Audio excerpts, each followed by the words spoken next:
Welcome back to the Bad Lions podcast. Joined with my buddy Michael Allen. I want to say he may be to blame for some of the go fast stuff. Yes, and so we've been buddies now for almost 20 years. Almost 20 years, and so it all started when we met when I was part of the GFO racing team. And we met through some mutual friends, and you were like, hey, dude, you want to come with me on my work trip? Which is random, because I didn't know you good. Yeah. I was just like, this guy... Oh, I gave you a ride in my truck, and you were like, what the fuck? This is awesome. Yeah. Can I cuss, by the way? Yeah. Okay. Yeah, that's fine. You were like, what the fuck is this? This is awesome. Yeah, and I was like, cool. Nobody else really was going to, hop in the passenger seat with me, so I called you or something. I was like, hey, dude, we do this Work Nevada trip every year. We just going to go through Southern California, Nevada, desert, whatever. I was like, you want to go with me? And you're like, I'm in. Yeah. So I was like, cool. I think I met you in Phelan. Yep. And we parked at your buddy's house. Parked at my buddy's house, and you hopped in, and that was just like... We parked my Prius there. You did park your Prius there. And then I knew it was meant to be. We went to Ridgecrest, get to the hotel. Oh, yeah. It was like a Motel 6. And then the lady's like, sorry, man, we only have a room with 2 beds. And I was like, it's cool. We'll push them together. Yeah, we'll just push the beds. It's not a big deal. But yeah, so that trip was 500 miles over 4 or 5 days. Yeah, it was 09. All through Death Valley. We ended up popping out parts of Nevada. And then up by Mono Lake. Yeah. Mm-hmm. Mono Lake was the last day. Yeah, but so we can get more into that later. But so let's start it out with, how did you get into off-roading? I was born and raised in Ventura. Anybody who knows, Ventura is not necessarily the desert.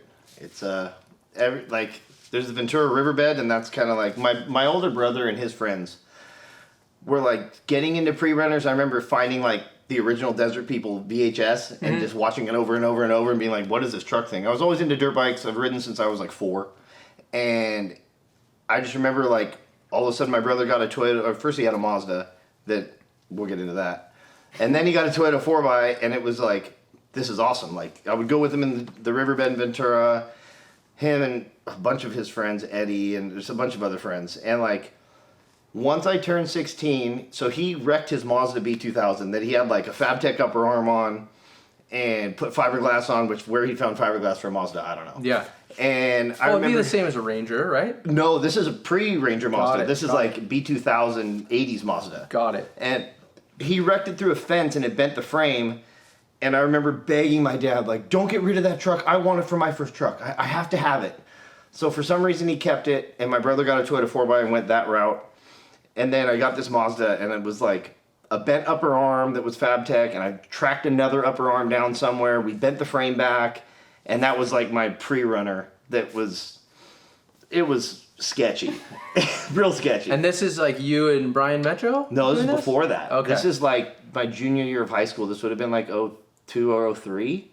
And so my brother I wasn't fully into the pre-runner. I had the Mazda, and I fully got into the pre-runner thing when my brother bought the Toyota 4x. He had a friend that bought a Total Chaos kit. Then, before he put that kit on, my brother snatched it from him and built a jig and copied the Total Chaos kit. And that was my first experience with long travel. Yeah. And I was like, this is really cool. The first long travel truck I ever went in, it was just super cushy, and I was like, this is the best shit ever. So then I thought I'd build my own long travel kit for my Mazda. And me and Johnny Nigma cut my control arms, extended them 4 inches per side. It was still torsion barred. It had I remember going and getting Rancho shocks from an RV or something and putting them on. It was really, really bad. And Sounds it had like a dump truck. terrible bump steer. It was awful, but it was so much fun. Yeah. No power steering. And of course, when you don't have power steering, you get a little GT steering wheel, because that's the way you go. I remember pulling up to my girlfriend's house in high school, and her dad's out front watering the lawn, driving up, and because it stuck out so far, the wheel grabbed the curb and it ripped the wheel out of my hands and drove up onto the parkway, and I looked over and I'm like, oh man, he's not going to let his daughter in. Yeah, that wasn't a good first impression. But so there was that stuff, and then just from there, Metro bought a Toyota, the one that turned into the race truck. It was his in high school. Got it. And he bought a Chaos kit. He was going to copy one of the Chaos kits, but his dad didn't want him to because of liabilities or something, which now I get. Yeah. I remember my dad telling me when I built my kit, for the Mazda, he was like, "You're gonna kill a fucking bus full of nuns, and it's gonna be our fault." And so Metro, like, he bought a Chaos kit, and then I had a kit, and Johnny Enigma had like a Chevy with fiberglass, and it was just, and then Tyler Nickias, TNT Tyler, we would all just be in the riverbed all the time. Like, I never partied in high school. It was just like, go to the riverbed all the time. Like, I would come home late. Johnny and I got my truck stuck in the river, like flowing through the cab of the truck. And I just remember my dad telling my mom, like, don't be mad at him. Like, he's not partying. He's not doing drugs. Let him. He's just breaking trucks. He's just breaking trucks all the time. Like, this constant breaking trucks. Yeah. And so, yeah, like Metro and I. So, for post high school, I moved down to Rialto and was going to go to I went to UTI. And when I was going there, Metro started building his race truck, and I was like, let's do that. So I was helping Metro a bunch with the race truck, going to UTI, working at Big O Tires, and Metro needed parts from Chaos. And I went in there. I just quit my job at Big O Tires because they wouldn't give me a pay raise till like $8.50, and went into Chaos, and randomly was like, do you guys need somebody to work here? I'll sweep your floors, I'll whatever. And Nicole's like, yeah, come on in on Monday. So, like, I started there. I think I worked my first week for free, and then just started in at the bottom, and then it all kind of rocket shipped from there. Yeah. But that's like what, 20 years later? That was 2006, so 20 years, yeah. Wow. A long time. Wow. Okay, so you had the Mazda, and then was the Smurf? So I had a Mazda. My dad wouldn't let me drive it back and forth down to UTI because he's like, this thing's not going to last. And I remember for my graduation present, they bought me like an A-Arm Ranger, like a 2000. And I was just like a diehard after the Mazda, like Toyota guy. I was like, I want this Ford. And especially if it's a Ford with A-Arms, like back then there was nothing. Yeah. And so I drove it for like a year and a half. And I was working at Chaos with it. And my boss, Matt, had the Smurf then. It was just like a little 86 two-wheel drive, fiberglass ball joint kit, like really mellow with camper shell. And he was looking to buy a Tacoma, which I then later bought. We'll get to that. And then he's like, are you interested in buying the Smurf? And I was like, well, yeah. And I remember my dad going like, I bought you this fucking Ranger as a graduation present, and you're going to sell this 2000 Ranger that's reliable, and you're going to buy an 86 carbureted Toyota 4 or Toyota two-wheel drive? Yes. I was like, yeah, absolutely, that's what I'm doing. And I bought that off him, and it was just kind of like off to the races from there, and just like working at Chaos full-time and going to school full-time too, and just started to kind of slowly build that thing up. And I met you couple years after that. Probably like 07-ish? 07, yeah. Maybe like 08? Yeah, in Glamis. Yeah. No, I met you out of the races, but then we did Glamis. You went... I think the first... So we met, I want to say like Toppers or something, and I don't know if there's a Toppers in Ventura. Some pizza place in Ventura. So. And then like shortly after, then we went on the Nevada trip, and at that point, it was... was it still Torsion Bar at that point? When you and I did the Nevada trip... No, it was coilover bypass then. Okay, I think you had just put that on, and then it was dual 2.0s in the back, in the rear, and it never changed from that. Yeah, like, it was always. And that was like the truck. Looking at it, you're just like, oh, it's a lifted. It looked like pickup, the truck from Toy Story, the pizza delivery. Yeah, truck. Yeah, yeah, and it camper shell. It had the sticker on the back that flashed me. Flashed me on the welder. And I remember like getting back to that Nevada trip. We started the trip with brand new tires. Yeah, we did. And by the end of the it was just completely smoked. This is. And true. we're sitting. It's no cage. No, that's kind of a thing with you. Kind of a thing with me that I need to change, but But we're like a few highlights of that trip I remember was. We're following Matt in his Tacoma, which is now your Tacoma, and he's like, "If you want to race, why don't you try entering one?" That was a quote that I remember. About that. And then Titus Canyon, you almost killing me, drifting down the whole thing. Yeah. And then there was the incident where we were coming over I don't think it was the Benton Pass. No, we were trying to get it was in Esmeralda County. I'll never forget that. Yes. We were in Nevada, and we were trying to get over this pass to go down into the Benton Hot Springs, and it was a bunch of trucks. Yeah. But everybody was four-wheel drive for the most part, or had horsepower. And I just remember like trying to go up, and it was this high elevation. I don't know, it was like 8,000 feet or something. And I just remember being like, I'm floored. I cannot make it up this. Yeah.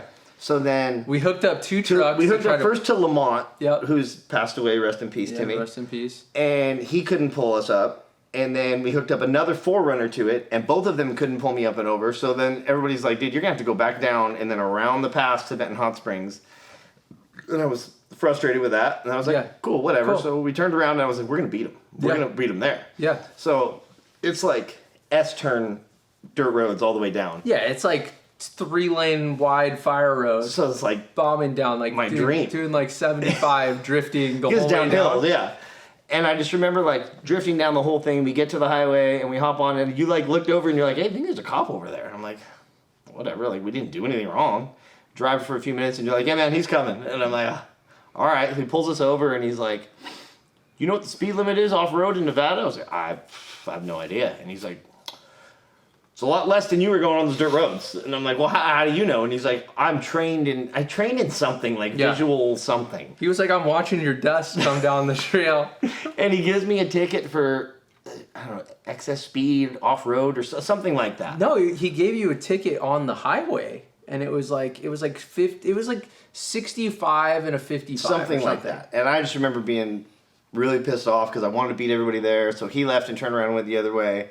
And you can tell the Yeah, so we get to, I think that it's the 95. one that it breaks off to go up to like Rawhide Pit for Nevada. I know that. Yeah, it goes into the whatever the highway is. I think it's the 6 that goes into Benton. It is the 6. And so we make the left-hand turn, and it's like Benton, 20 miles or whatever Right. it is.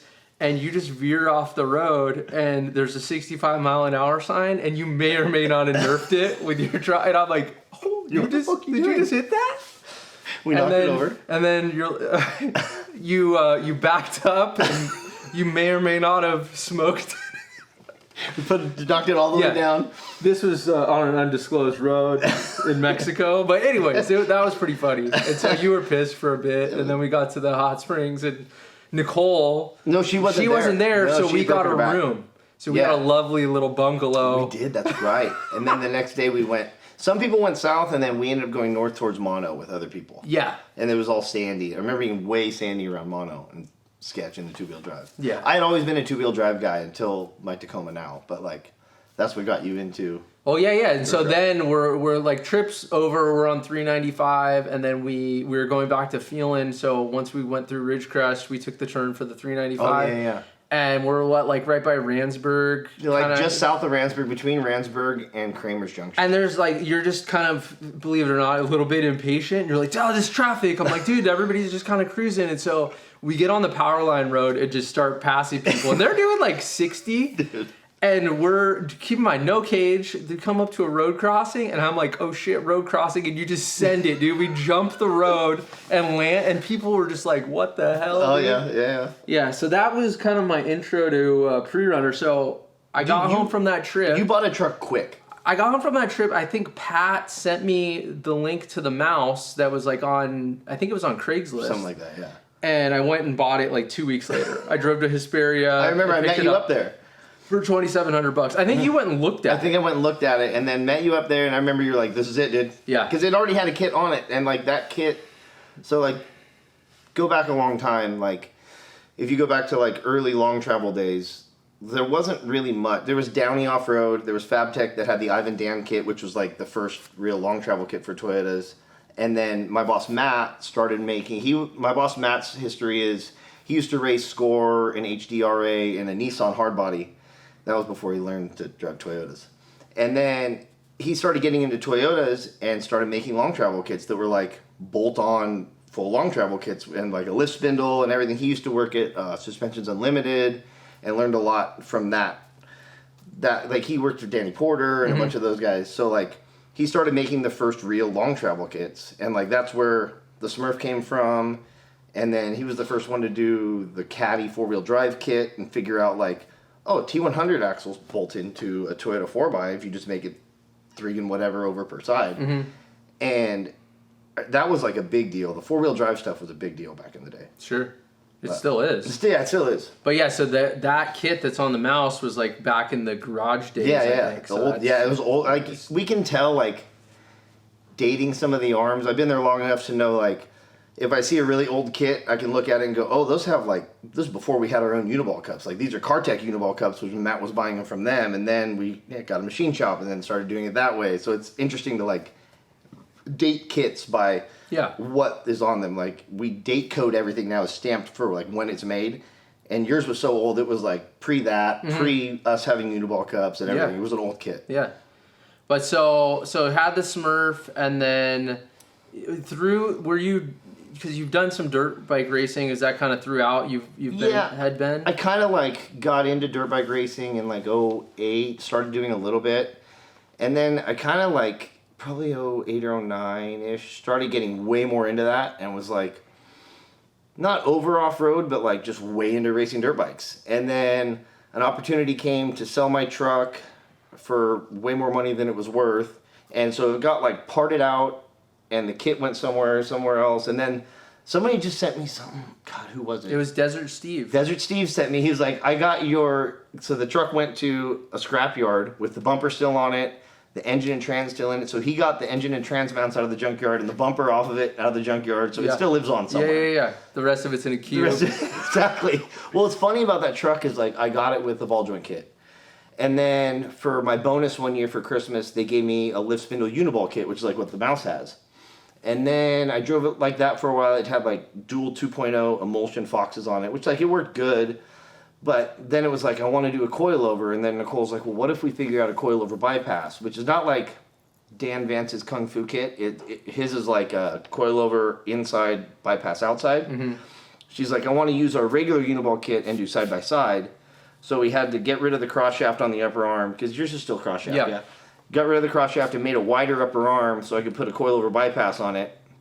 And then we made that. We like produced a few of them. Nobody really ended up buying them. It was kind of when that truck was phasing out of being popular. Sure.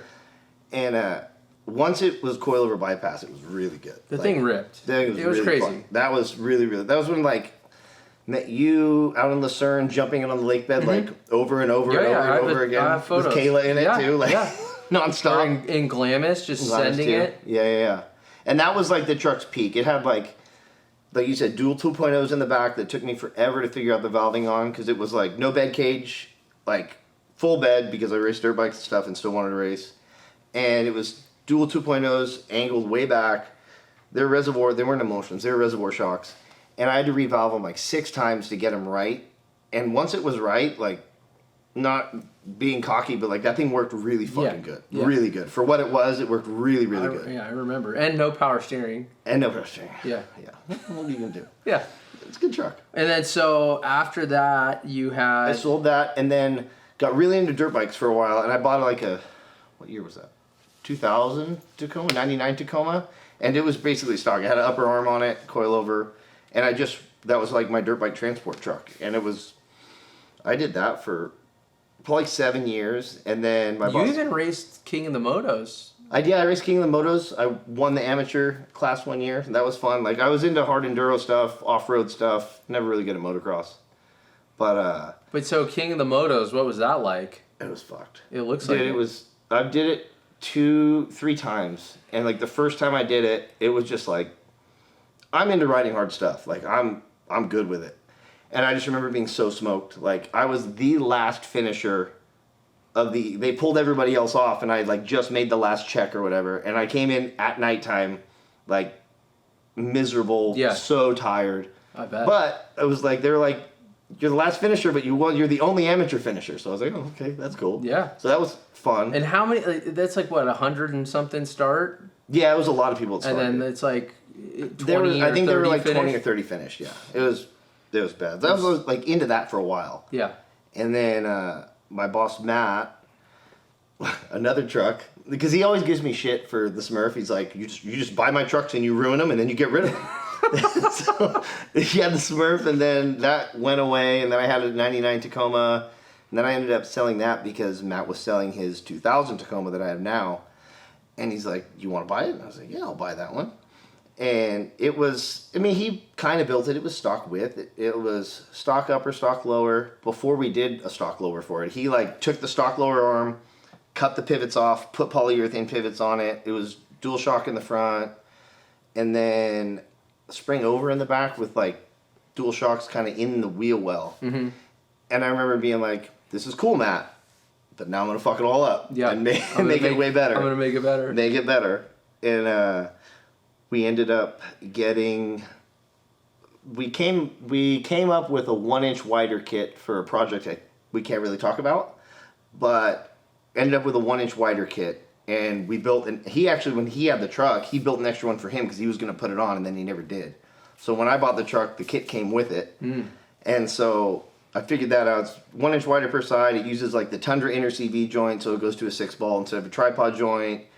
And then it was still dual shock. It was a 2.5 coilover, 2.5 by, same ones that are on it now. And then I did Devers in the back and just been like picking at it. Yeah, and then you've got it's still full bed. Still full bed. Because you did the, what is it, Chevy I did, tubs? I didn't want a bed cage again. Like, I don't know. I like trucks that are simple like that, unless you're going to fully build it. I got the idea to do a Chevy, it's like a 68 Chevy pickup wheel tub. Because I was like, I need more room. I trimmed my frame rails in and then gusseted it onto the cross member so the shocks could like come in some. Because I didn't want wheel spacers either. So I got the shocks in as far as I could, but now like the wheel wells were cut out. I'm like, what do I do? So I went on Jeg's website and found like a 3-inch tub wheel well from a Chevy and put those in there and bolted them in like with rib nuts all the way around. So you can see it's like obviously a different wheel well, but it doesn't look like it's anything gnarly. I mean, to the untrained eye, you wouldn't even blink an eye. Right. So I did that in the back with I didn't want, I knew I couldn't fit like bypass tubes because there was no room. Yeah. So I got Fox 16-inch stroke internal bypasses, and that truck works pretty good too. Yeah. It took a while to figure that out too. Like, the one thing I think we figured out the most is, like, wheel travel isn't everything. Like, figure that out with the mouse and everything. Like, it's not gnarly wheel travel. Yeah. But it works good. You can make, when we did so we've done some military stuff, and we figured out with the military stuff, like, wheel travel isn't everything. We've done some tuning with dudes that were involved with PPI, like Toyota Racing Program, Ivan Stewart stuff. So we learned some tricks from him, and then I bounced a bunch of ideas off Carl, Shock Talk, Master Fabric, Carl Mason. And like, he's my shock guy. Like, I go to him for most everything shock-wise. And we worked on a bunch of stuff, and my front end's only like 11 inches of wheel travel, but it works pretty good for what it is. Like, the military type stuff that we did is really limited wheel travel, and then riding in some of those vehicles was super impressive. Like, really impressive. For sure. So, when you got it, was it supercharged? No. So it's just a 3.4. Just a 3.4. And then but it ripped. Yeah, it was fine. I rode in it like at in Glamis, and then at I think one of the cleanups. You got it out there. Yeah. And that's then right, the cleanup. You're like, I'm gonna cage it. I want to keep it together, and then you put a V8 in it. Worst decision I ever made. It's cool. I love it. But if I could go back, I would either put an LS in it, which I couldn't bring myself to do because it was a Chevy, and I don't know, I couldn't do it. So I came up with, I wanted to put a V8 in it, and I came across, I did research on Toyotas. They had a 1UZ, 2UZ, and 3UZ. The 2UZ is what's in the Tundra, but it's a steel block, so it's a bit heavier. So I went with the 3UZ, and it's aluminum block, aluminum head, so it was like 105 pounds lighter than the V6 that was in it. So I was like, gung-ho, let's do it. And actually, we can go back on where that came from. I have ADD. So, long story short, I guess we're way back. Not way back. So, I ended up, we getting the drug thing, I guess? Sure. Okay. So, long story short, I ended up addicted to opiates after crashing on my dirt bike. Mm-hmm. Was addicted to opiates for a while. Ended up going to Mexico and did something called Ibogaine. And if anybody doesn't know about it, if you're addicted to opiates, look into Ibogaine. It saved my life. So when I came back, this is where the V8 comes from. I came back and I was like, I need something to keep my head straight and stay sober. So that's where I got the V8 idea. And I was like, this is going to be my project. And it was. It kept me sober. Yeah. But it was like, I found a car that was wrecked. And was like, it was totaled in the side. And the guy sold me the car for like $900 or something. It was a Lexus GS430. And I was like, cool, I got the car, pulled the motor out of it, and then... Wait, hold on. You pulled the motor out of it with a... you needed an engine hoist. I needed an engine hoist, but I didn't have one, so I was like looking online, and engine hoists, like, I don't know, people just wanted too much money for like what they were. People wanted like $300-400, and I'm like, I'm not paying for that. So I found this hoist online for obese people. And I'm like, how obese are people? And it says it'll lift like 800 pounds. And I was like, and it's electric. It comes with a remote control. So I'm like, why can't I make that into an engine hoist? So I bought that. My wife and I went to this poor person's house whose family member that was obese passed away. Oh, and it was like a brand new hoist. And I'm like, how much do you want for it? And they're like $75. And I was like, done. Yeah. Came with the battery and everything. Came home, and because it has like the thing to lift like the net, and I'm like, well, I gotta convert that. So I come up with a lot of weird ideas. Yes. So, hence the hoist. I get this hoist and like the long arm out, and then there's nothing else to connect to it. And I'm like, well, I need something that'll like swivel and pivot. Well, the 2007 and newer Tundra has a really good inner tie rod. So I took that inner tie rod that's like a ball pivot, and then adapted that to the hoist, and then chains to that, and it worked perfect. Pulled the engine right out. Do you still have the hoist? Yeah, so my dog ate through the wiring. I gotta fix it. But, so pulled the engine out, and then it was like, the whole thing was gonna be a kit that I bought from a company that, it was called Northwest Toys, and they're out of Hawaii now. I can't speak for the guy who was in Washington. He sold the company to a guy in Hawaii. It was supposed to be a kit. Mm-hmm. And I got the kit, and it was less than impressive. Like, I'm not a genius. I'm not like a expert level fabricator, but I saw the motor mounts that came with it, and I'm like, that ain't gonna hold. Like, it was like 2 tabs with no center gusset or anything. So I had to remake the engine mounts, make a trans mount. Ended up having to push the engine back 2 inches from where they had it, because when I put the engine in originally, the pulley was like at the front core support, and I'm like, I called the guys. I'm like, hey man, what are you doing for a radiator? They're like, oh, you got to cut your core support out. And I was like, I don't really want to cut my core support out because I don't have a cage. Yeah. And things need to hold together. Yeah. And so I had to remake a lot of the parts, and then the wiring was a debacle. Luckily, my buddy James at Rock Solid Designs out of San Diego, he's like big, good wiring guy. So I realized, once I got the motor in, I realized the wiring was over my head. Like, this is too much to convert, because it actually converted everything. Like, my speedo works, all my factory cluster works, but it was way too much. Like, I'm not a wiring guy. Yeah. So I ended up reaching out to him, and he took that project over and bent over backwards for me. Like, the Rock Solid Designs guys are awesome.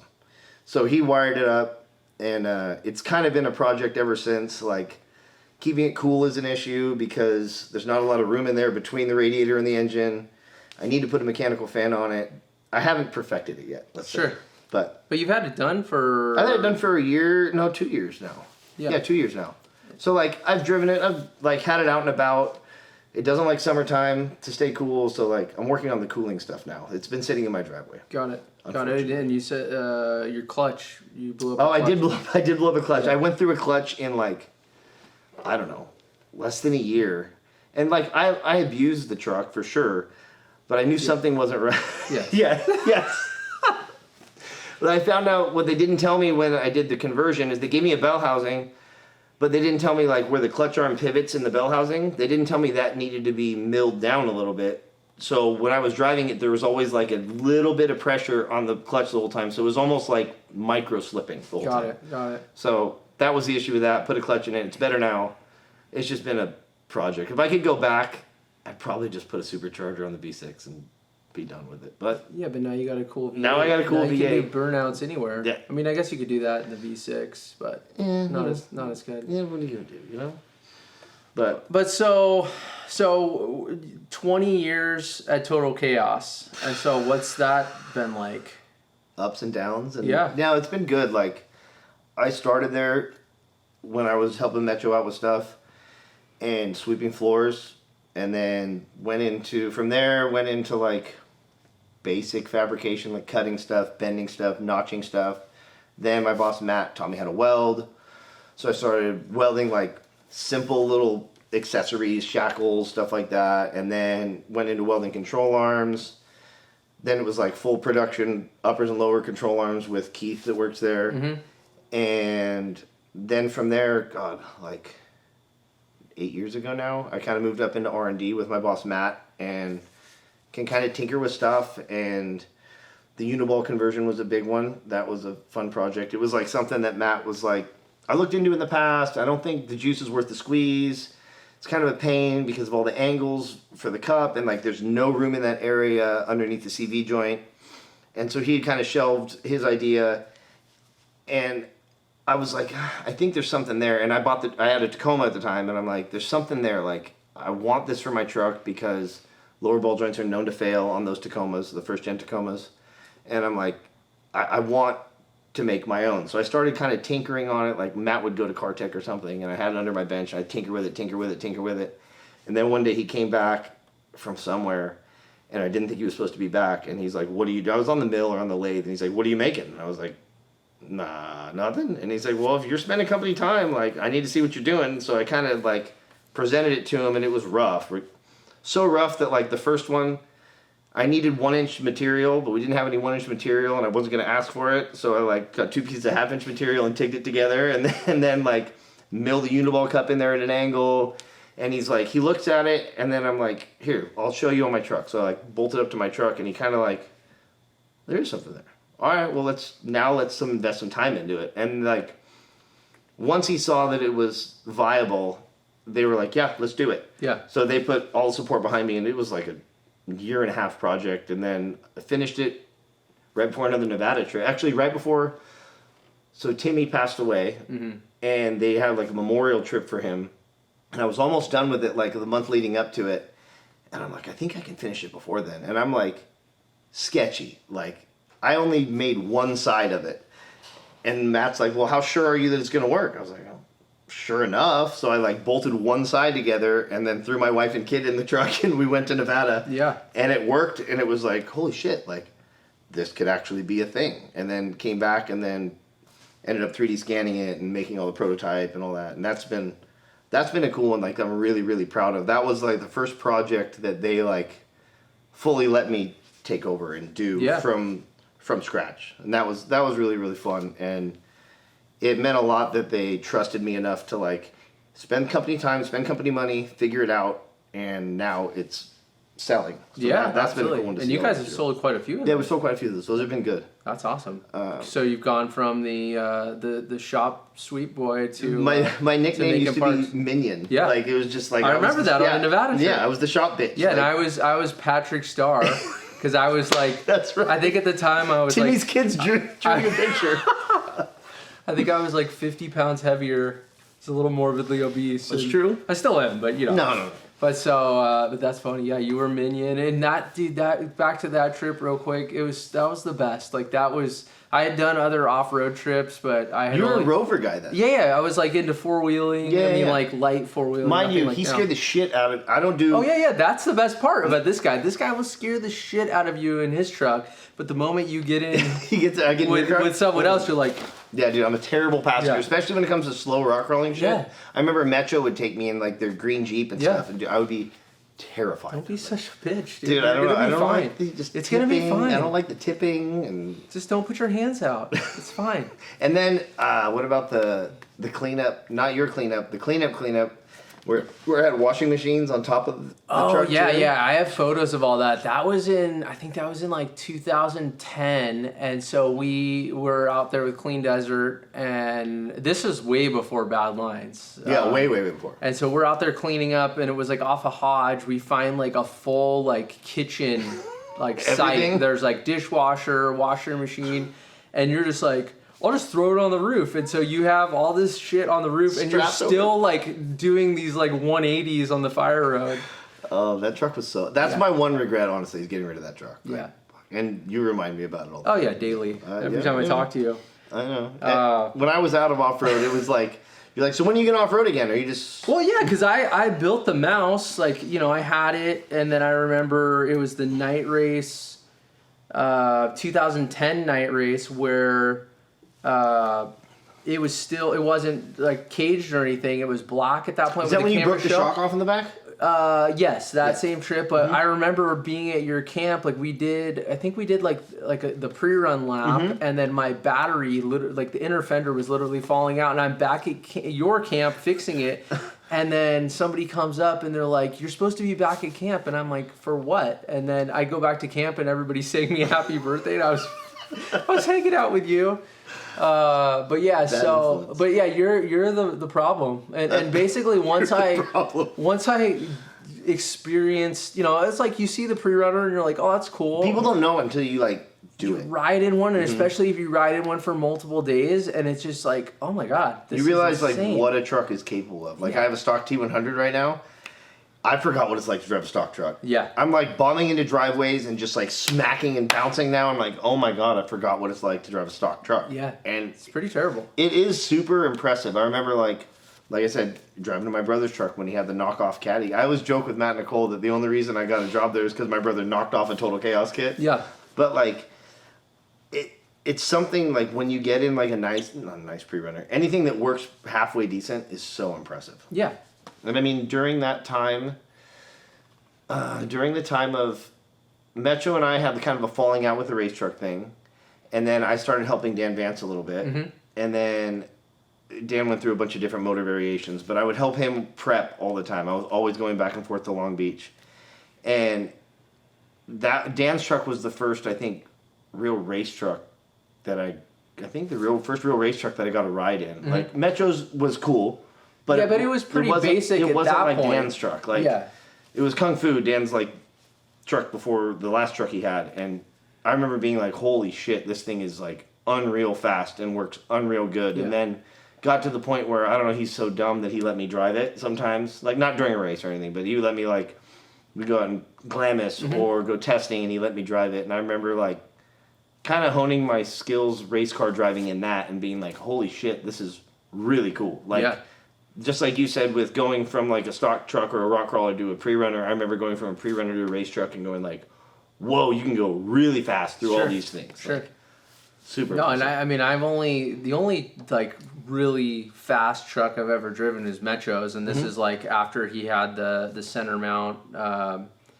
On the race truck? On the race truck. Because when you were working on it, it was a Chaos kit. Yeah, it was a Chaos. It was the and Gen 3 so once kit. it was linked and had the V8 in it, it was I think it was before Battle at Prim or something. He's just like, here, like take it up to the rock pile and back, and I like you're full hydro assist. There's no feedback in the wheel, and you're just cruising, and you're like, we're going through like 3-foot whoops doing like 70. It's a different world. Feels fine. Like nothing. Yeah, absolutely. Yeah. And well, actually, funny story about the Metro's truck thing. So we started racing on a caddy kit, and it's actually funny because it goes back to like, I remember being mad at Matt before I ever really knew Matt. The reason that I went in to get parts was we had a ball joint failure at an MDR race, and I remember being like, their kit broke, and it's bullshit. And then Matt came and looked at it like, when it was broken on the side of on the trailer and stuff, and I remember being like, no, it broke, like, your kit broke, and he was like, no, your lower ball joint failed, and then everything went from there. Yeah. And I remember being like, that's bullshit.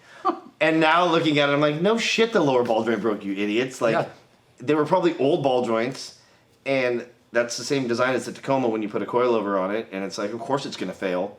So then I went in, I think, to get the Gen 3 parts, because the Gen 3 was coming out, and Matt Hilton had already had it. He was racing that season with it the first time. And then Metro had talked to Nicole and was getting like the second Gen 3 kit. And then we built that on Metro's trailer in his driveway in his parents' house in Ventura. And it was like, I don't know how it was ever square or straight because everything was on there. It probably wasn't.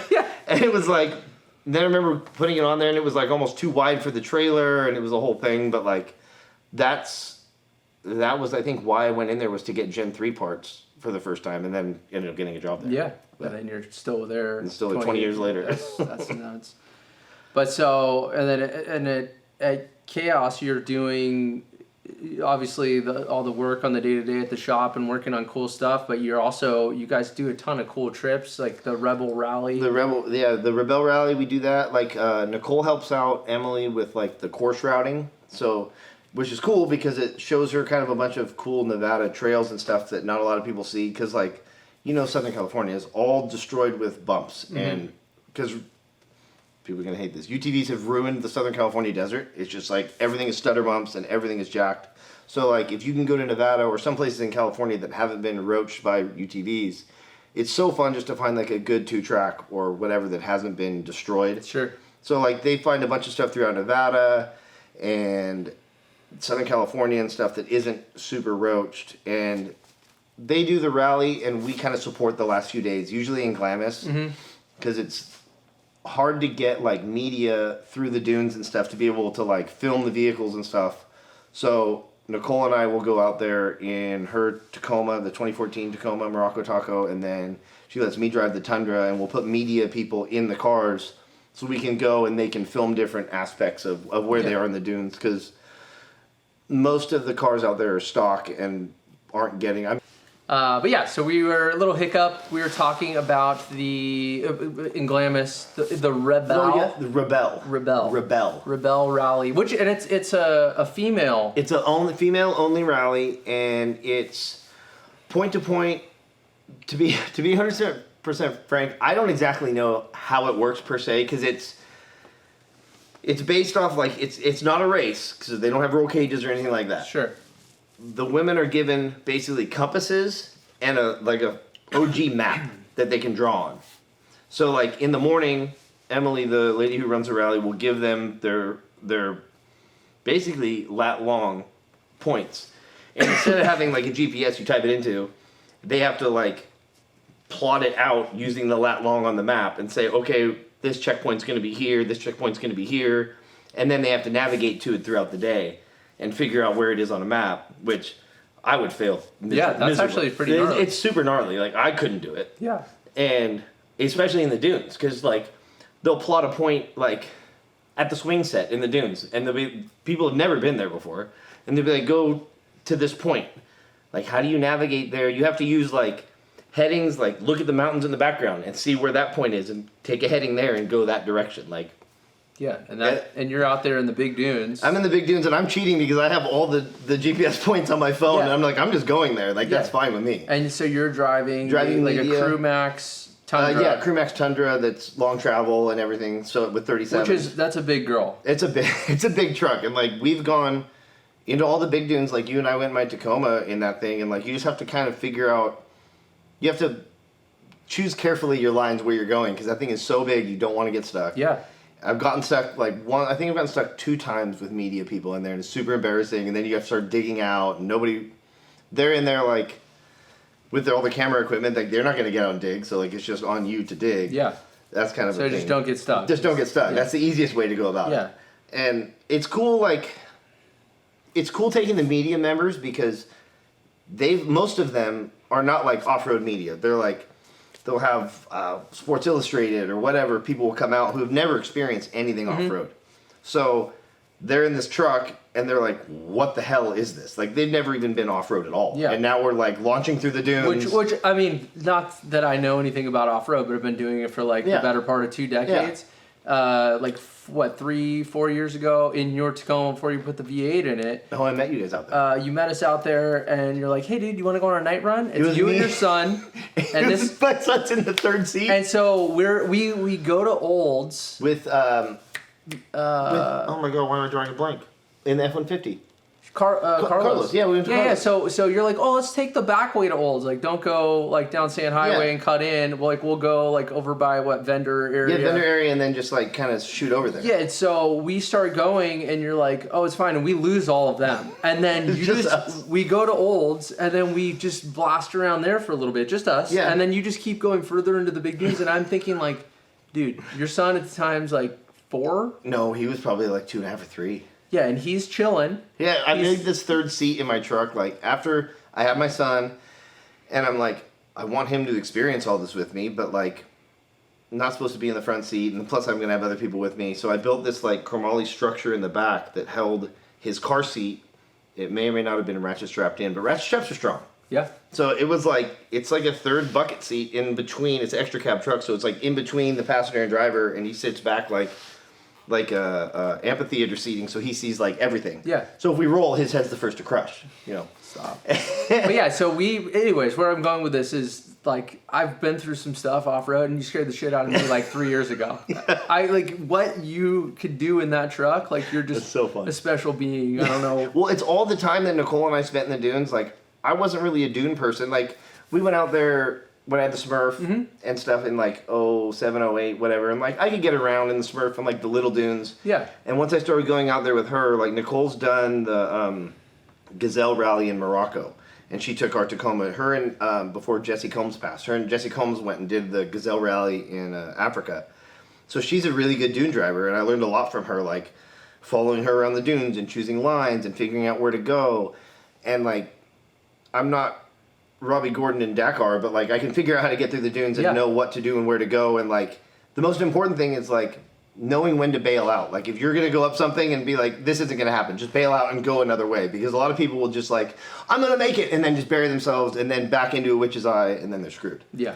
But keep your momentum Keep your momentum up. Like, yeah, that's the biggest thing. But that was a super fun, doing that event is super fun to go out there. Because it's like, we go out there to plot the points in summertime. So we go out in like late August. So it's Nicole and Emily and I, it's just the three of us in the dunes in August. And like the highest I've seen is 123 degrees out there. Oh God, dude. And like I'm spoiled in the tundra because I turn the seat coolers on and I'm like, just don't get stuck. Yeah. Just don't get stuck because I don't want to dig out here. Yeah, no doubt. But that's super cool that you get the chance to do that. And it's like obviously different than fabbing and welding and designing. Right. So that's It's cool to get paid to go out there and drive. And then you guys do the Nevada trip. Is that still... It's a thing. We don't do it as much as we used to. It used to be like, so when I started at Chaos, it was affiliated with like Locos Mocos and Mark Noggle and all those guys. It was like this core group of people that did it. And like as time goes on, people branch off, people do other stuff. So like Nicole still does it. We still do it. Nicole calls it Chaos Games now. And we'll go out usually once a year. My truck hasn't been done enough to do it in a couple of years. But yeah, they still do it. I mean, that core mentality of like when I started there of Locos Mocos was a Mexico thing, and it was like they would set up a pit and you would see it on the original Desert People, like we fix stuff for free. Mm-hmm. So any race car could just come into their pit and you just fix it. Like I remember them telling me like Pfluger's truck would come in. I remember Lamont pulling out Robbie Gordon out of a silt bed in his little 2-wheel drive truck, like all that stuff. And I remember that kind of went on. And we started doing, for Nevada a few years, we linked up with Goodyear. And it was part of Baja Pits. And this is a good story. So we ran a Baja Pits pit in Rawhide, Nevada for Vegas to Reno one year. And it was just like, Nicole's like, drive up. This has been like 08. I drove the Smurf up there with my buddy Eric Looney with me. And we were just waiting for cars to come in. Like, we had a set list of cars that were supposed to come in. And we got a call that... Remember when General Tire was like a big thing? Mm-hmm. The General Tire had a Tundra Class 8. And they're like, hey, however many miles south of you guys, this Tundra lost... They just said it lost a transmission. That's all we knew. And we were like, cool, bring it in. They're like, our chase truck is bringing a transmission to you guys. Can you guys have the trans out? And when it got there, we were like, no, it didn't lose it lost the transmission because the rear end locked up and then it twisted the bell housing off.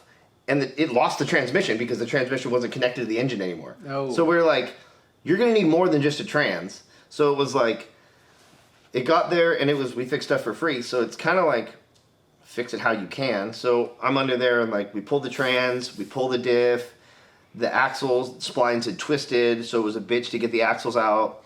And it was just like a late night. This is what like off-road is. Core off-road 100%. Is like, I think people who aren't in core off-road don't realize like, there's no money in off-road. You're not making money. No. So it's like, you do it for the love of it. Just like the chase trucks in Mexico and everything. Like, nobody's doing that to make money. Everyone's doing it because they love off-road. Yeah, the love of the game. Right. And it took us like not 6 hours. Probably 4 hours to get the trams and the rear end and the new axles in. And the truck ended up going, I think it finished like third or something. And it was like a cool deal. And then I remember... That truck left, and I was about to leave, and there was an FJ Cruiser coming in that had our long travel kit on it. And they're like, it's having pickup issues with the fuel. And I'm like, okay, cool, I'll stay for this one. And it gets there, and they had just dumped a full fuel can in it, and it was full, and the pickup had fallen off in the fuel cell. And I remember being like, rock, paper, scissors with somebody of who's going to stick their arm in the fuel cell. And I remember like sticking my arm in and like finding the pickup, bringing it up and everything. And I'm like, this isn't even that bad, whatever. Like, fuel is cool, like, it's whatever. Pull my arm out, and once it dried, like, my arm just started to rash up and like start to burn. And somebody had like shampoo. And I was like, give me the shampoo, and just like scrubbing my arm in shampoo to get all the fuel off of it, and sent them on their way. And then it was time to go home. So this was like pre-coilovers and everything. We like ended up leaving Rawhide, Nevada at like 2 a.m. And I'm like, we're going to drive all the way back to Corona, because that's what you do when you're 20. Like, who cares? Yeah. And I remember wanting to drive back to my girlfriend. Drive back. We're on our way out, and we're on the highway, and the race course is off to our right, and we just see a set of headlights that are just pointing in the sky. And I'm like, that's weird. Like, they're not moving. So being a 20-year-old, I'm like, let's drill. like Dumb and Dumber, pick them up. Yeah. let's drive out into the desert. So I just like beeline off into the desert, and it ended up being Barry Caracas's chase team in a Chevy 3500, like with the toolboxes and everything, and they were buried in a silt bed. Oh shit. And I remember showing up and being like, you guys need a hand? And they're like, I mean, we've been trying to dig and we haven't gotten it out. And I'm like, you want me to pull you out? And they like looked around and they're like, you pull us out in what? And I'm like, well, this is what I got. It's a 86 two-wheel drive truck. And they're like, did you have the beard strap? I did have the beard strap. Little, what do you call it, speed strap? Yes. They're like, what are you going to pull us out in? I was like, I'm going to pull you out in this. And I remember like hooking it up, backing up past his truck. Oh, and I'm like, yeah, and I had to air down because it was super silty. I aired down to like 8. And I just remember like getting a snap on him, and when I did it, like lifted the whole bed of my truck up, but it started to move him, and I did it like 2 more times, and it pulled him out, and the dude was like, I don't even know what to say. Yeah. And he's like, let me give you something. I was like, do you don't give me anything? He's like, I don't have any money. And I remember I still have it. He gave me a mag light. He's like, this is all I got, dude. Just take my mag light. And I was like, all right, man, I'll take your mag light. Cool, bro. So then drove back. I remember getting on the highway at 8 PSI because I had aired down. And no compressor. No compressor. I'm very lucky to have a spare. Yeah. And I like drove all the way from basically Rawhide. I remember there's a gas station at the junction of the 95, and I'm like, cool, we'll air up there. And we get there, there's nobody there. I'm like, looks like we're driving to Bishop on 8 PSI. I remember just driving like a boat all the way to Bishop. Yeah. But yeah, I mean, that's where like the core, like I fell in love with the off-road community stuff after starting at Chaos of like, we fix stuff for free, like we're just here to help people. Like, that's where like the off-road community is so cool. 100%. And it's so small too. 100%, like, yeah. You end up meeting people that everybody knows somebody somehow. There's like the whatever 3 degrees of separation. Yeah, no, that's for sure. And I was just thinking about semi recently. You were out at, I think it was I don't know if it was Hammers or when you pulled Morgan Clark back. Oh yeah. No. It was Morgan. But it was SoCal Eric's truck. Yeah, it was SoCal Eric's truck, and that was the first time I met Morgan. Like, and you're in the Tacoma. You're Tacoma, that was right? my Tacoma. I was out there with my buddy Andrew Terry. I drove out there for the day, and we were like, this is before the V8. This is like prime my truck before I ruined it with the V8. Yeah. And then we went out to like the rock pile to watch, and then like my buddy TNT Tyler got in with me, and we were like beating down the race course, and then we got by the lake bed off Bessemer, and like we see this badass F100 go by, and it was Morgan driving Eric's truck, and I was like, dude, that thing is so awesome. And then I remember it like coming to a stop, and I walked over and ended up losing a motor, and I remember being like, I don't know this dude. I've like seen his builds and stuff. That's really cool. I had never met him, and I'm like, well, do you need me to tow you back? And he's like, in your Tacoma? I was like, yeah, in my Tacoma. So we hook up and like we start going back towards Bessemer on like not a race course, but like a race course. Yeah. And I remember like putting it in 4 low and just like getting on him, like his truck can handle it, like my truck can handle it. And I remember getting back there and he's like, dude, your truck boogies, like, and you're towing me. And I was like, yeah.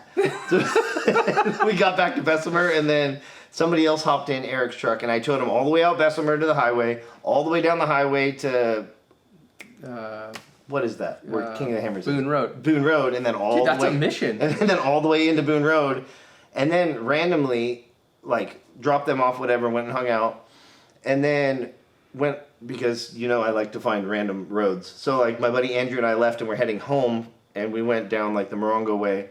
And as we left, I'm like, here's another dirt road. Like if there's a power line, there's gonna be a road. So we like hung a right before we even got to 29 Palms, and we're just like going down this canyon and like through fences and like popped up right by Pioneer Town, and then Morgan and Rob RJ Fab, like they just showed up in Rob RJ Fab's Ranger, and they're like, how the hell did you get here? And like, you got here fast. And then Morgan like looked under my truck. He's like, oh, it's built. I get it now. It doesn't look built. Yeah. Because there's no fiberglass, no nothing. But yeah, that was another fun mission. Yeah. Like, and so that's something like obviously you're a super skilled driver, and so how did you like just obviously just seat time, but like I remember you telling me you're like, yeah, I'll just go out to like California City or wherever and just drive. Yeah, so like when I was a kid, we would always go to California City. And from what I understand, that somebody may know and correct me, LAX was originally supposed to be put in Lancaster. So they started developing a lot out there, and California City was supposed to be like the next big thing. Sure. So they like, if you go out there, they've graded it, like, this is back in like the 70s. They graded it, there's like neighborhoods that are no houses, but it's graded, there's, I think, sewers, and there's cul-de-sacs, there's like full-on neighborhoods that are out there. If you look at it from Google Earth, it's like a dirt neighborhood. Yeah. And so like I grew up out there taking my dad's F-250, like we'd go camping and I'd be like, I'm gonna go find some wood, and then just go like drift all those neighborhoods, and that's where I learned to like slide and learn how to drive. Mm-hmm. And then growing up, I'd get the Mazda and I'd go out there and I'd like came across a Toyota rear end for it and put a locker in it, and that's when I really learned how to like slide around. And the handbrakes are a thing now. Yeah. I never had a handbrake, so it was always like go into the corner, downshift, pop the clutch out to get it to slide, and then pop it in the next gear and then drift. Like that's how I learned to drive stuff. So that's how I drive stuff now. But it was always like dirt bikes, and then learning how to drive out there. Really, that's where I honed drifting and sliding. And then I mean, obviously, like dirt bikes and even mountain bikes and free running, like as far as picking your line, it all kind of correlates a little bit. I mean, because you look at like Larry Rossler came from dirt bike background. A lot of the Mikey Childress came from dirt bike background. A lot of those dudes came from a dirt bike background, and they can put it to the truck background, to put it to trucks and pick lines and figure stuff out. Sure. So yeah, that was so much fun out there. Yeah, as a kid. But even now I go out there. I mean, like I like again, I've been driving a long time, and I like get in with you, and I'm just like, dude, holy shit, like freaking animal. And I've been lucky. I think I've seen a few posts recently. It's like with Hayden's little Tacoma, people have commented like it is all relative to how much you care about the vehicle. But I mean, honestly, all your vehicles, knock on wood, of course, have all like held together pretty damn well. I mean, the cab is starting to fall apart on the Tacoma. I need to cage it. Yes. We need to do that. Which you'll definitely do, at some point. Yeah, I 2000 never. I will do the back, like literally the extra cab by the body mount is like starting, like the cab is not straight anymore, and I need to do it. But yeah, so back to kind of chaos a little bit. So obviously with the having like the 80s, 90s, long travel style trucks, and then now you've got the overland craze and like seeing that different kind of off-roading, like just how do you feel like the industry's changed, and like where do you think it's kind of headed? So like, it's kind of funny, like when I started at Chaos, it was long travel kits, more, and we did some like a lot of upper arms and stuff, but it was not a whole lot of upper arms. We did a lot of like older long travel kits for the Caddy. We still do Caddy, but like the 2-wheel drive stuff. And it was so much different. I always laugh now because we have I type all of our installation instructions. And like back in the day, we'd sell like a 2-wheel drive Uniball kit, and it would be like, here's the kit, and we would have like kind of a CAD picture of what it's supposed to look like, and we'd never get calls from customers. Like it was just like they'd figure it out because it was like the go-getter people. If you were that into it, you were gonna figure it out. But now like we'll have like upper arms, and I have like very detailed instructions, and we'll still get calls from people that are like, this washer doesn't look quite right, or whatever. I'm like, how did people figure stuff out back in the day when it was like no instructions and you had to build your own engine cage? We didn't get one phone call, and now it's the overland thing. Like, I'm torn with it because it's a big part of our industry, and I'm all about like if you're into off road, that's awesome. But like, the overlanding thing got so big, and it's a big part of our business, and it's awesome, and it's great to see our parts on overland builds. And like a friend of mine, like you follow Death to Glory. Mm-hmm. Richard's awesome, and like they're real overlanders. They're in Mongolia. Yeah, like that's gnarly. Yeah, they're on some gnarly trip right now. Yeah, they're on. Is that where they're at? Yeah, they're in Mongolia now. Like they have all of our parts on their Tundra, and like it's freaking awesome to see that stuff. Yeah. And there's a lot of Tacomas that are overland builds, and we did some overland builds. We did some on like we bought like a 2015 4x6 speed, and it was going to be like our overland build, and we built it. And we realized, like, on a personal level, that's just not us at the shop. Like, we did it, we took it to shows, and, like, it showed that our parts are capable for overlanding and all that stuff. But, like, we realized, like, nobody at the shop drove it because it was, like, we all come from a go-fast background. Nicole races dirt bikes still, like, grew up BMX racing. Matt raced trucks. Everybody's into going fast. And we realized, like, for us personally, the overlanding thing is not us. But we support the heck out of it because it's awesome. Like, of course. Anything going off-road is rad, but it's not our core. Where we come from is go fast stuff, and I've seen the industry, like, it went really overland for a while, and now I'm kind of starting to see a shift of people going back to, like, let's go fast again. Like, we just got the new Tacoma, so like when I started there, they had just produced the kit for the 2nd gen Tacoma long travel kit, and it was a 3.5-inch kit, and like that was the shit, and it was awesome. And then that truck, like, no hate on 2nd gen Tacomas, they're not my favorite chassis. It was like when Toyota went to that 05 and newer chassis, the frame was C-channeled, and they started riveting the frame together, and Toyotas had always been like full boxed and welded, and like those Tacomas and the 07 and newer Tundras have a lot of flex in the chassis. So like it has some issues. The front end is good. The back end has, they flex a lot. That's the downside to that chassis. So Tacoma came out with this new Tacoma, or Toyota came out with this new Tacoma in 24, and they went to a global chassis, which is like fully welded, fully boxed. And when we first got the new Tacoma, I was like, I don't know how stoked I am on it. It's only a 4-cylinder turbo, and it's kind of weird. Like, the front end was kind of weird. It's the first Toyota they ever made with no bump stop in the front. It's like a Raptor where the coilover is the bump stop. And I was like, I don't know if I like that. And as we've started to build it, I've started to like the truck more. And then we designed a bump stop for it. So now you can put a bump stop on it. And then we've decided this new one, we're going to build like a full long travel build out of it. So we designed a long travel kit for the new Tacoma. And it's like, we're starting to get back to the go fast stuff again, which everybody at the shop is stoked on. Yeah. No, totally. Because going fast is fun. Yeah. Like, overlanding is awesome, but going fast is always fun. Yeah. Like, I mean, I think that if you're outside exploring and going to see cool stuff, whatever you're in, if you're in a Subaru or in an overland pre-runner or whatever, but it's like, I guess where I mean, I don't even have issue with it. It's like, obviously you spend your money how you want to, but it's like you see a rig at the mall and you're like, dude, that thing's never touched dirt. Yeah, you have everything on it. Like, that are brand new and a Highland jack and it's like a freaking Lego. Like, you're just trying to attach. And like, it's cool, whatever. It's cool. You do you. That's awesome. But like, I want to go fast personally. Yeah. And like the stuff that you get. The stuff you get to see when you go on like fast off-road trips, like we went to a bunch of cool places in Nevada. Yeah. I remember the Rebel Rally one year, I think it was like the first or second year, we ended up going past Slab City.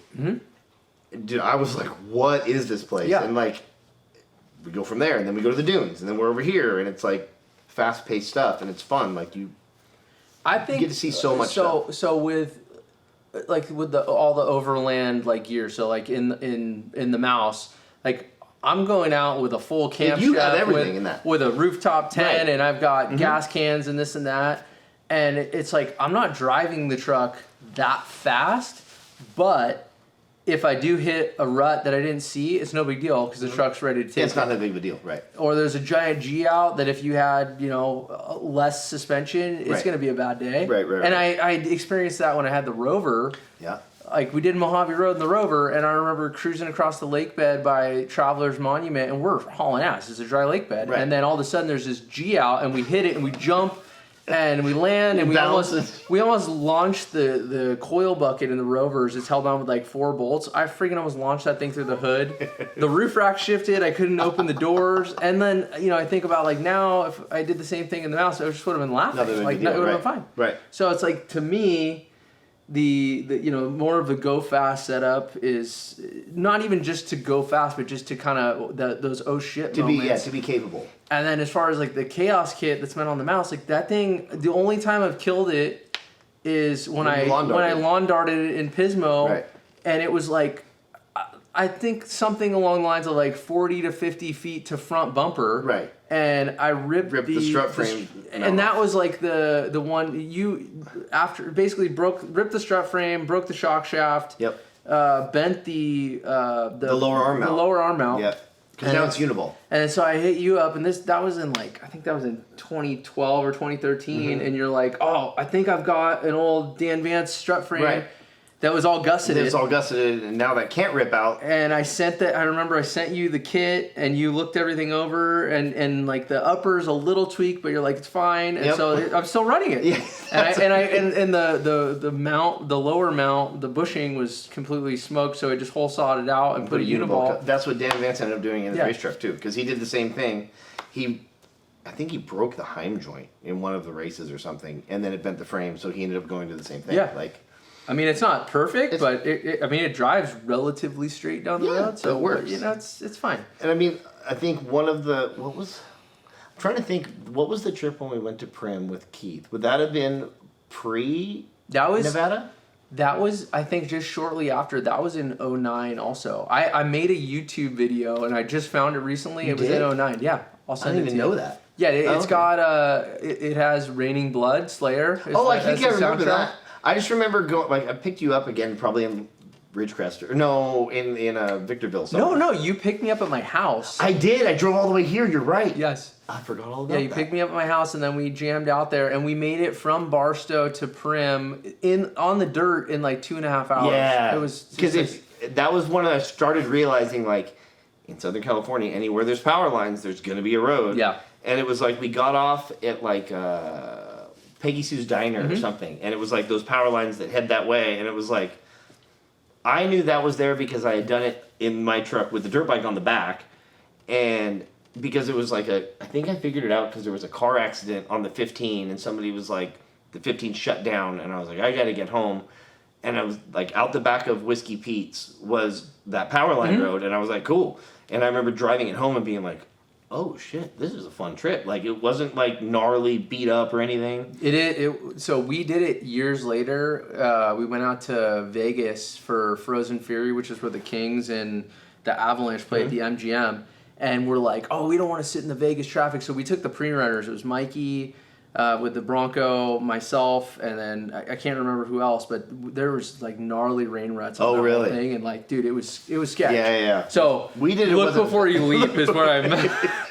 But when we did it, it was butter. Flat. And Keith had a ton. My roommate, good friend Keith, who's also been at Chaos for 20 years, he had a ton. He had like a first-gen Tundra that was long travel and bed cage and everything, and we went with him, and like, that was a fun trip too. Yeah, and that was just the two of us. Battle at Prim. Yeah, Battle at Prim, and then I remember. I think the only issue, I want to say he got a flat. He got a flat. Yeah. But that was a quick trip. I remember there was one point where we hit like a little roller, and it wasn't little. We were doing like 60 or 70, and all we saw out the front window was dirt. And again, no cage, stock bench seat with the seat belt. It would cut you. The seat belt, when I was a little fat, it was just digging into me. Oh my god! It was broken. The buckle was broken. And it would have like a little jabber, and it would jab you. Yeah. That's right. That well. And that's the thing, like with those trips too, being like the Locos Moco stuff is like, yes, I drive like a fucking asshole, and shit can break. But like, for the most part, I have everything. I use like a trailer tongue box for a Harbor Freight trailer tongue box, and I put in the bed of my truck. And like, not that I have everything in there to rebuild my front end, but like, in my Tacoma, I think I do. Like, even though I have the uniball conversions, I carry spare ball joints, spare full axle assembly, bushings, inner sleeves, uniballs, misalignment spacers, bushings for the rear, for the leaf springs. Like, I have everything to, like, if something goes bad, I pretty much have everything that can fix it. Well, so with all the years of off-roading, what's the worst thing that's happened as far as breakages? Dude, I've been really lucky. You have? I can't think of anything that's really Like diff? Oh, I did do a diff in Ocotillo Wells in like '07.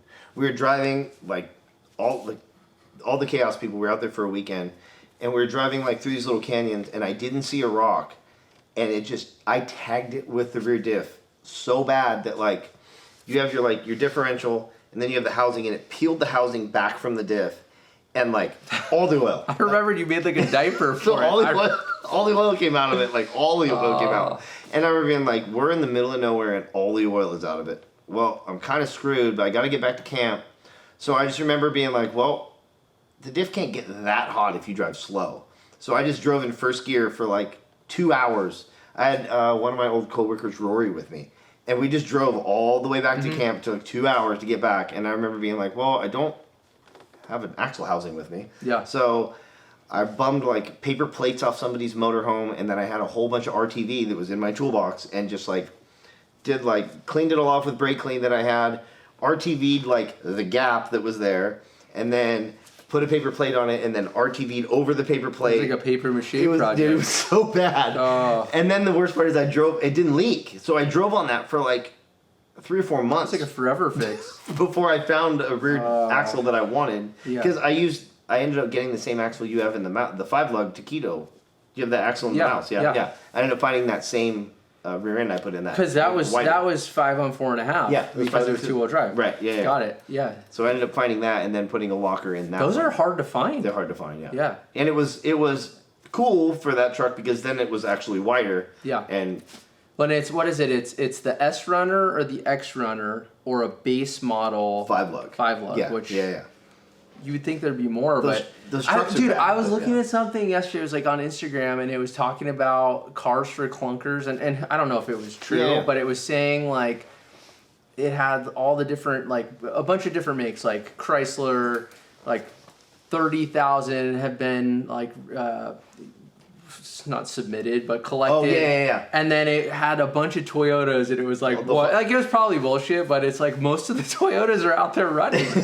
There's not a ton in the scrappers. I have this argument all the time, like, and yes, I'm a diehard Toyota guy. Like, I just am, and it just is what it is. And like, people are diehard Chevy guys, Ford guys, and like, whatever you're into, that's awesome. But like, my argument always is like, how many 86 S10s do you see out there hauling lawnmowers? Like, you don't see very many. You don't. You see Toyotas because they last forever. Like, the Smurf had, I think, 370,000 miles on it when I ended up getting rid of it, which I should have never done. And it was running fine. Like, it was a perfectly good running truck. My Tacoma now has 365,000 miles on it. Like, if you take care of them, like, they last. What's crazy is, so if you still had the Smurf, it would have been worth way more than that 2000 Ranger that you got for your graduation present. Way more. And you would have been like, see, Dad? It was an investment. I told you, rub your nose in it. Rub your nose in it. That's so true. Oh, man. But, I mean, they just last forever. Well, and so dealing with the newer vehicles is like, obviously, like for work, you're like, okay, these are cool, we're making kits for them, but like what you're feeling, obviously you have a 2000 Tacoma, like what's your urge to get like a newer truck? I don't have an urge. Like, for me, and you don't have any tinfoil, but I have a tinfoil hat all the time, and like, what we learned is anything, I think 17 or newer for Toyotas, you're basically tracked. It tracks you, and it's connected to whatever you want to call it. So like, we have like a newer Lexus, and we have a lot of newer cars for R&D and whatnot. Sure. But as soon as you like disconnect them from the world, like in terms of like pull an ABS sensor or whatever, it not only like lights up the dash, but you start getting emails at the shop because it's bought through the shop. It's like, hey, you have a problem with your ABS system, you need to drive us to the dealership and blah, blah, blah. And it's like everything's connected to everything, and like, I guess I'm a tinfoil hat guy. Like, I don't want that. I'm with you. I don't want that. Like, in my eyes, the perfect Tacoma was the first gen. Like, it had its issues. Like, I'm not a huge fan of the rear steer that it has on it. The rack being behind everything. It puts a lot of load on it. I have a problem. Like, people who rock crawl them have real problems with it. I beat the hell out of mine. I also don't have monster truck tires. I'm also not. That's another fad in the off-road industry that is hard on things. Like, people buy a truck and they want to put 37s on it because 37s are the new 35s. Sure. And like, I have 33 10.5s on mine, and I know it's not like wide long travel and everything, but like, there's a reason I haven't had steering rack problems or tie rod problems or any of those problems, because I have little skinny tires, and little skinny tires, A, I think they work better, and B, they don't put as much load on stuff. Like, people don't think like big heavy tires put a lot more load on stuff. It's a lot more unsprung weight. It's a lot more load on your tie rods and all that stuff. Yeah, like power steering pump, all that stuff. And that's where the industry has gone kind of crazy, especially with the new Tacoma stuff, or not new, but like the 05 and newer. Is like everybody wants to put 37s on them now, and then they're like, tie rods are always bending and breaking. Well, we have Nicole's Tacoma, the long travel one with 35s on it. She's had it to Morocco twice. We beat the hell out of it here. We have never had a tie rod failure. We've never had a rack failure. But it also has, it has 35s on it, but like, they're not 37. We don't rock crawl, so it's a different load. Like, Sure. That's, I think, the only place we've somewhat, not struggled, but like, our customers that rock crawl, we have to basically learn through them because we don't rock crawl. So like, if you're having a failure with our stuff, and you're a rock crawler, well, we need to work with you because that's not what we do. Sure. So like, we don't see that on our personal cars, even though we beat the hell out of them. But yeah, I think the newer truck thing is I'm just more of an older truck guy. Like, just like your older truck. I like the first gen Tacoma. It's proven to be like really reliable.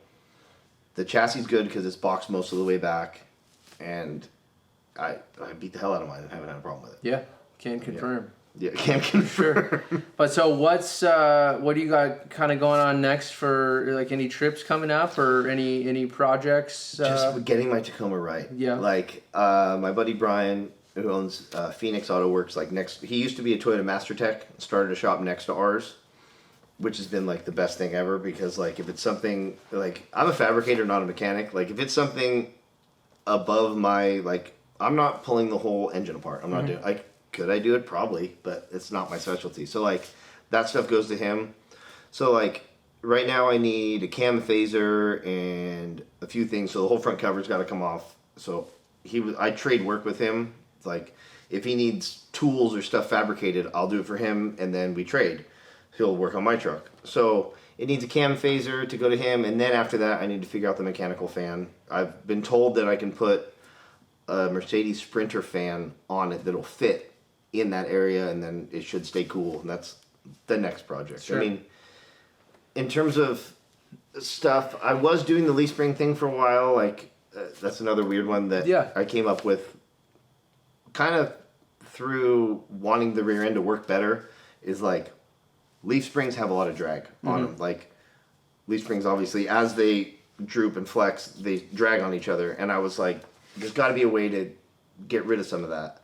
So I did a bunch of research and found these leaf spring liners for all these different size springs, but not for the size spring that I needed. So I reached out to a company to make me some. It's basically a Delrin liner that goes between each leaf. And then on my first set, it was a pain in the ass, but I took all my springs apart, chamfered all the edges, sent the springs out to a company in LA that does like Teflon coating, like for pots and pans. Had every single leaf spring Teflon coated, then put it all together with that liner, and like without shocks on it in my driveway, it like cycled like a link truck. Like it was super smooth, and I was like, oh, maybe I'm onto something. So that, and then the valving that I worked with Carl on, like the rear works really, really smooth. So I was kind of offering that service to people for a while if they wanted to pay for it. It was expensive. Like the Teflon lining is ridiculous. The guy jacked the price way up, so that's kind of out. I think the liner itself is the thing that does the most work with it. So like that, I think, is a cool thing if people want to spend the money for either I can do the service or you can buy the liner from me because I have to have it made from somebody. Yeah, I like weird ideas. Yeah, like, I like. No, and there's other stuff like you post up on your Instagram, like your trays for the lift. Yeah, that's pretty cool. Trays for like a 2-post lift. I was always working on ours at work, and then realizing like everybody else does, they just set stuff on top of the lift and on the arms, and then it falls off, and you get pissed off. And so I made like a tray that sets and screws onto the lift whenever you're working in the wheel well. That's super handy. Yeah. That's one like that hasn't really taken off. I think it has a lot of potential, but I actually need to give Mikey a set because I told him I would. It's one of those things that until you use it, you don't realize how handy it is. Yeah. And now, like, my boss Matt gave me shit when I made him, because I made him at the shop out of like some ghetto material, and he's like, "What are you making?" And I was like, I think this will be a good idea." And then like put him on there, and he's like, "That's dumb." And then like now every time his car's on the lift, he's putting the tray on, he's using it. Yeah. I'm like, "Oh, how dumb is that idea?" Well, and then like just seeing like your Instagram story where you'll post up like you're working on like some production stuff where you're cutting a bunch of parts and you're like made some weird contraption, so it like makes it easier. It's just cool to see like the innovation. Yeah. And it's like after all the time, I mean, there's so many people that do the work at the same job for 20 years and they hate it. And you're like, no, I'm gonna figure out how to make this better. And I mean, I've always had weird ideas. Yeah. Like a lot of weird ideas. Yeah, you're kind of weird. Well, we're all a little weird. We're all a little bit weird, but like, yeah, my mind works just differently. Like I think my main thing I like doing is making things more efficient. Mm-hmm. Like the leaf spring thing or whatever. Like, people come up with awesome ideas, and then I know stuff can be perfected, or like not perfected, but just made better. Like and it even goes to like shock tuning stuff, like the wheel travel thing. Like, it doesn't have to, like, you look back at like the 80s, like I always laugh at like the 80s, if people are bringing back a bunch of retro trucks, and like if you look back at how a lot of the cars handled in the 80s, they were terrible. Like, they were awful. But shock technology has come so far, and ideas have come so far about tuning, and like Carl's the same way, because he has like harebrained ideas, and he's like, how have I learned? By failing. Like, I've learned more by failing than anything else. Like, failure is the best teacher. Like my Mazda bullshit that I made when I was a kid, like, it was terrible. The shock wasn't even the same. Like, it's like a 3/4 hole with a 1/2-inch bolt going through it. Like, all of it was awful. But I realized, like, as I was learning, like, shit would break, and I'd be like, oh, that broke because that broke. How do I make that better and make that not break? And now, like, after starting at Chaos and Matt teaching me everything he knows, and showing me McMaster-Carr's catalog, and it's like, like, when I started there, I remember being like, wait a minute. You're telling me you can buy shock tabs from CarTech? Like, people make shock tabs? Like, I didn't know that. I just would, like, cut out a square piece of metal with a Sawzall and drill a hole in it, and I'm like, these are shock tabs. Like, I didn't know. Like, there's so much out there, and the more you learn, the more you realize you don't know. No, totally. Like, it's crazy. Absolutely. And so, and then as far as, like, outside of the off-road stuff, I know you, like, what was it, 2 years ago, got into jiu-jitsu. I did get into jiu-jitsu, yeah. Like, when I came home from my rehab stint in Mexico, my wife signed me up for jiu-jitsu, and, like, that has been, I'd always been interested in it, because, like, I'm sure anybody who's listening is like, oh, everybody's listening to Rogan, and Rogan's like, do jiu-jitsu. And I remember, like, I've always been interested in it, and then I've been too scared to sign up. And my wife's like, by the way, I signed you and my son Oliver. She's like, by the way, I signed you and Oliver up. Your first class is this day. I'm like, all right, cool. And I went, and, like, super fun. Like, a bunch of normal, like, just you meet dudes from different industries. Like, I roll with a lawyer. I'll roll with, like, all these other different dudes that are just happy to be there, and, like, I feel way better about myself. Like, I didn't know. I've never done martial art. Like, I'm not a fighter or whatever, but, like, it's interesting. It's fun to put your energy into something new that you know nothing about. Like, it's intimidating, but super fun to do. Totally. Like, I've been interested about it for a long time, and it's like, I've never tried. Like, I think the thought of, being 40 and not, like, okay, I look at, like, ice hockey. I played ice hockey since I was 7. So, I suck at ice hockey still, but I can, like, I'm good. But if you were like, hey, dude, I want to try ice hockey, you'd be like thinking about how much time I have playing ice hockey. So same thing with jiu-jitsu. It's like, okay, you're going to start this thing, and to me, I guess it's just like, I guess, scary. Oh, it is totally scary. And then, so Connor, my son, we signed him up for a class at, like, the Park and Rec. It's, not like at a dojo or whatever you call it. But watching it, and how the like more experienced people will train the new people, Yeah. and then I was thinking like, well, that's pretty interesting. You think like, oh, that's terrible for the guy that's like good, but it obviously makes him that much better. Yeah, it makes him better. Yeah, teaching. Yeah, totally. Because then you understand the move that much better. I mean, it's taken me, like, I've been doing it for a little over 2 years now. And, like, I was saying something to one of my partners the other day that was like, I think I've just started to understand it in the last 6 months. Like, I've been doing it and, like, getting it. I mean, I've done 2 competitions and got choked out in both of them. Yeah. But, like, I've just started to kind of fully understand, like, oh, yeah, I'm really supposed to do this and this and this. And, like, finally choked somebody out the other night. Yeah. And, like, it's just another skill to learn. Like, fabrication, when I started, was terrible at it. Totally. And dirt bikes, when I started, I was terrible at it. But it's like anything else. Like, seat time. the more time you do it, the better you get at it. But that's cool to see like you know just taking on something new like that and totally out of the comfort zone and Definitely out of the comfort zone. But yeah, it's fun. But yeah, right on. So you know, anything else that you want to add in? We think we covered. I think we covered quite a bit. Yeah. Well, yeah, man. Thanks for cruising out. Absolutely. And Thanks for having me. your build thread is on the forum. That's true. And I think it's Sleepy Taco. Yeah. And so scope that out, and then your Instagram Is Michael Allen 1987. Yeah, so scope that out and go to Total Chaos's website and buy stuff. Yeah. Check Total Chaos out, they're awesome. But yeah, see you on the next one, and hopefully it won't be like another 9 months before I do one of these. But thanks, dude. Absolutely. Cheers.